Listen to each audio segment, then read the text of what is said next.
Okay, welcome to I'm in a Car. Thanks, Rob. How you doing? I'm very well. So I've got Brad here from Semex, as well as some representation from 4-H Canada, right? Yep, 4-H Canada.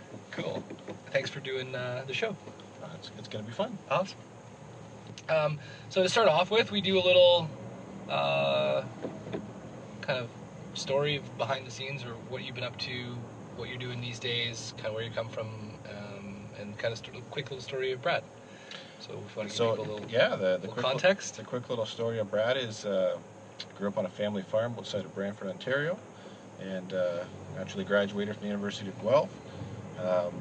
Came to Semex in 2009 after probably 15 or 18 years in the feed industry, the livestock feed industry. And at Semex I joined as what was called the global training manager. We focused on sales training and really taking our sales teams up a notch to be consultative instead of transactional based. So still live on that same family farm. My kids are the fifth generation now, actually, and yeah, it's a great way to raise a family, and Semex is a great company to work for. Sweet. What kind of farm is it? We're cash crop right now, just corn and soybeans. Yeah. And when I was growing up, though, it was pigs. We had pigs all the time. Yeah. Awesome. Cool. So just to give some context, if people aren't familiar with Semex, how big is the company? How big is the sales force? Yeah, so we're a dairy and beef genetics company. Head office is Guelph, Ontario, and I think we've been in business for around 20 years.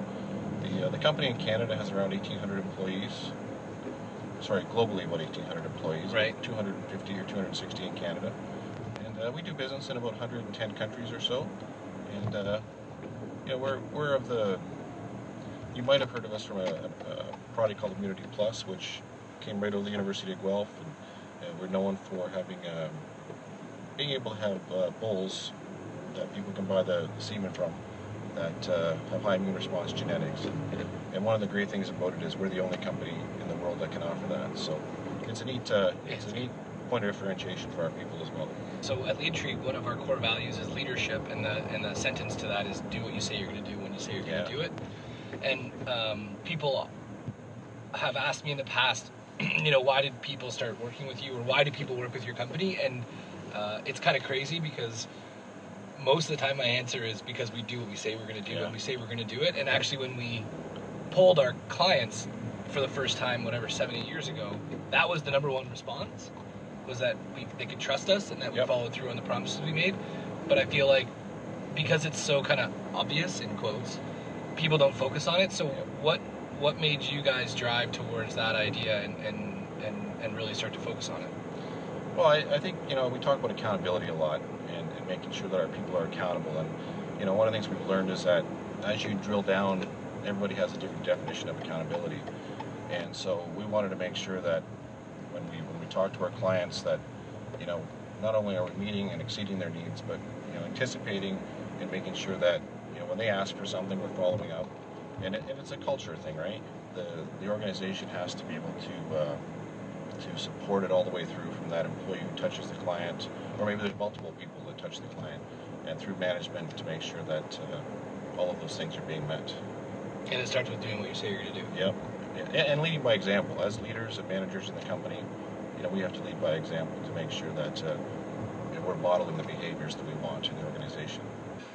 One of the things that I experience a lot, don't get to hear too much of, but would really love for the message to kind of be pervasive when it comes to sales, is that I hear people always reference, I'm going to go pitch this idea, and I'm going to go with my slides that I spent 10 hours building before I've talked to them, and I'm going to sit them down, I'm going to walk them through this PowerPoint presentation. It's going to be amazing, which is like what traditional salesmanship has been perceived to be. What's your thoughts on that approach and what we could do to make it better? Yeah, so that's a great point. There's a reason why we have 2 ears and 1 mouth, and that's so we can listen twice as much and stop talking. Woo! So, use accordingly. Use accordingly, that's right. In our sales process, one of the areas we spend a lot of time teaching on is about asking great questions. And really digging down to what are the goals and what are the long-term views and opinions of the producer that we're working with, and you can't do that when you come in with a predetermined pitch. You know, that proposal that we call it really needs to come back only after we've really explored their needs and identified the solutions that we can deliver, and it may be more than one, and then we have to come back and say, here's what we think is best for you based on what you told us, and only when we do that do we have a chance to earn the business. That's so cool. All right. Sweet, dude. Well, thanks for doing this, Brad. Yeah, Rob, I'm grateful that you asked me to be a part of it, and certainly if I can help again, I'm happy to. Awesome. All right. Thanks, guys. Right, See ya. thanks, guys. Hey, guys, if you want to check out some more information or interviews, you can go right here. Or if you want to check out some I'm in a Cars with Rob Murray, you can go right here.